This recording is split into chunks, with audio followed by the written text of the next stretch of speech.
Hello friends, പൈത്തണിന്റെ പുതിയൊരു വീഡിയോയിലേക്ക് എല്ലാവർക്കും സ്വാഗതം. ഇന്ന് നമ്മൾ പഠിക്കാൻ പോകുന്നത് ഈ ലിസ്റ്റ് എന്നുള്ളത് നമ്മൾ കുറച്ച് എക്സാമ്പിളിൽ കണ്ടായിരുന്നു. നമ്മൾക്കൊരു സബ് ലിസ്റ്റ് എങ്ങനെയാണ് ചെയ്യുന്നത്, അതുപോലെ അത് എങ്ങനെയാണ് നമ്മൾക്ക് പ്രോസസ്സ് ചെയ്യുന്നത്, ലൂപ്പ് ചെയ്യുന്നത്, ലൂപ്പിംഗ് ത്രൂ സബ് ലിസ്റ്റ് എങ്ങനെയാണ് എന്നുള്ളതാണ് നമ്മൾ ഈ വീഡിയോയിൽ പഠിക്കുന്നത്.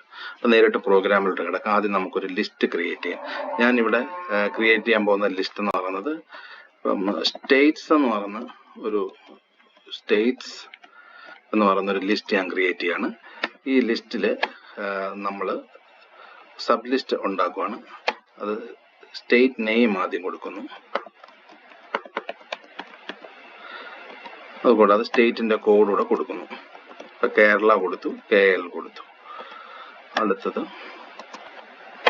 അടുത്ത ലിസ്റ്റ്, അതിനകത്ത് തമിഴ്നാടിന്റെ കോഡ് TN. അടുത്ത ലിസ്റ്റ് കർണാടക കൊടുക്കുന്നു, അതിന്റെ കോഡ് KA എന്ന് കൊടുക്കുന്നു. സോ ഇപ്പം 3 സ്റ്റേറ്റ് അതിന്റെ കോഡ് ഞാൻ കൊടുത്തിട്ടുണ്ട്. ഇതാണ് നമുക്ക് ഒരു ലിസ്റ്റ് ഇതിനകത്ത് വരുന്ന സബ് ലിസ്റ്റ് എന്ന് പറയുന്നത്. നമുക്ക് ഒരു ലൂപ്പ് ചെയ്ത് അതിനകത്തൂടെ ഇതൊന്ന് പ്രിന്റ് ചെയ്യാൻ നോക്കാം. അതിന് നമുക്കൊരു ഫോർ ലൂപ്പ് യൂസ് ചെയ്യാം. ഇവിടെ നമുക്ക് ഫോർ സ്റ്റേറ്റ്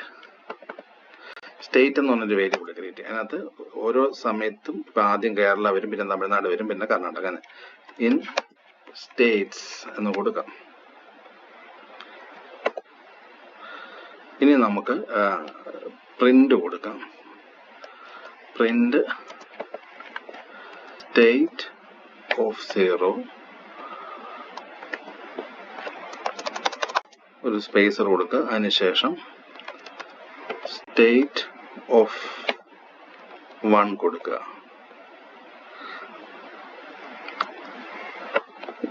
ഇപ്പൊ നമുക്കിത് ഒന്ന് റൺ ചെയ്ത് നോക്കാം.